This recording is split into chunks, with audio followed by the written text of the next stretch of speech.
you making this part of your day. Thanks so much. I screwed up every time. I'm Doug Gottlieb in for Colin. This is The Herd, iHeartRadio, Fox Sports Radio on Fox Sports 1. Download the Herd Now podcast. You, like 10 million other people, can get on board. Hope you're ready for an incredible new year. We got New Year's football. We got Christmas basketball we're still reacting to. LeBron sitting out for the Lakers tonight. Man, do we have a lot to get to. A litany of talented guests as well. But let's start by checking in on one of the foremost franchises in terms of reputation in all of sports, the Green Bay Packers, Lambeau Field. And boy, do they have a lot going for them. Seems like they figured out their running back situation. They have their quarterback under contract, albeit a hefty one for years to come. And they're the Packers. As they've reconfigured their front office, reconfigured their defense, they seem to be a play or two away, even this season, from being in the playoffs. And if they make the right decision at coach and get everybody on board, there's no reason to believe that they can't get back to competing with the Bears and with the Vikings for supremacy in the NFC North.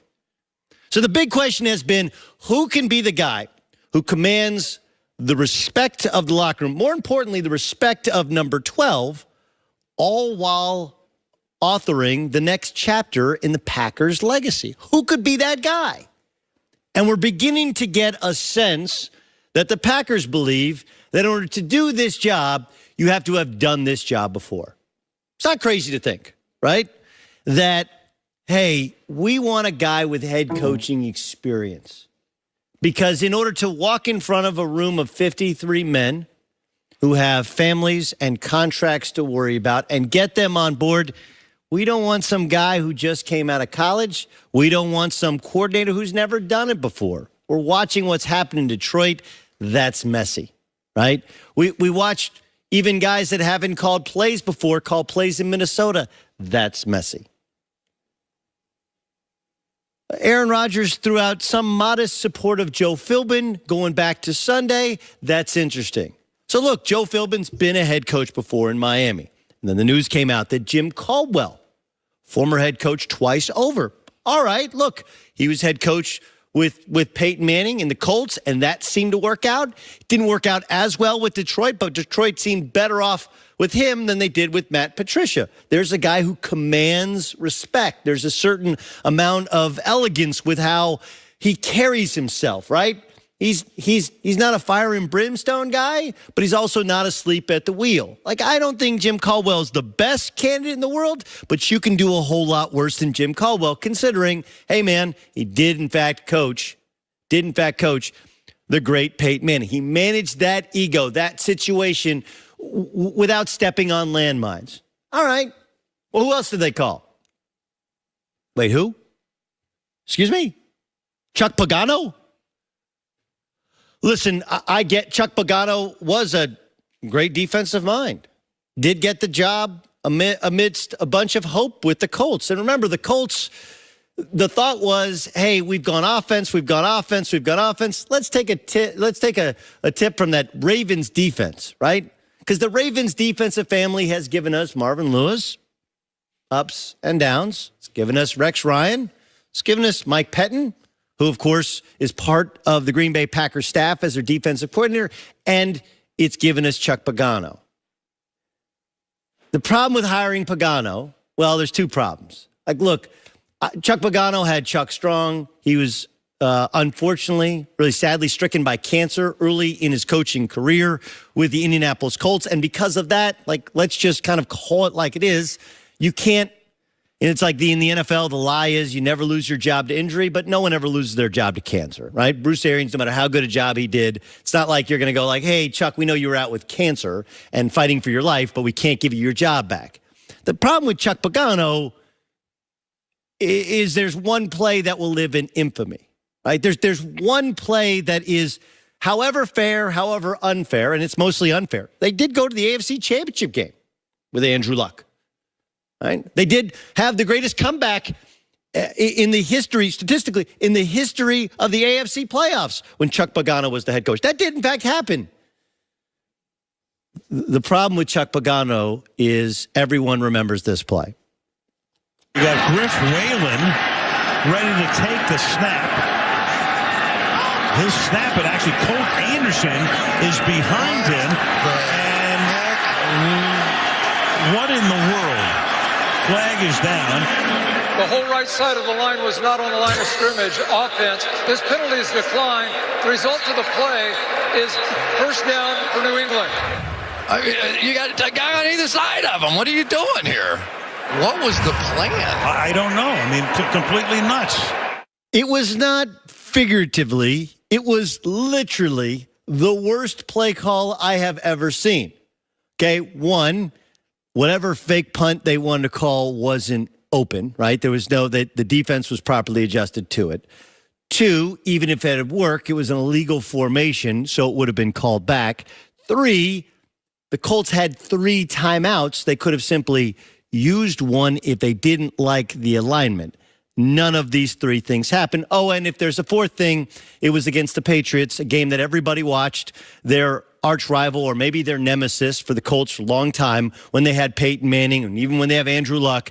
It's the Patriots. Everybody's watching in a standalone Sunday night game. So it's not like it happened Sunday at 1 o'clock where you're like, man, that was really weird. We move on. No one's been able to move on from it.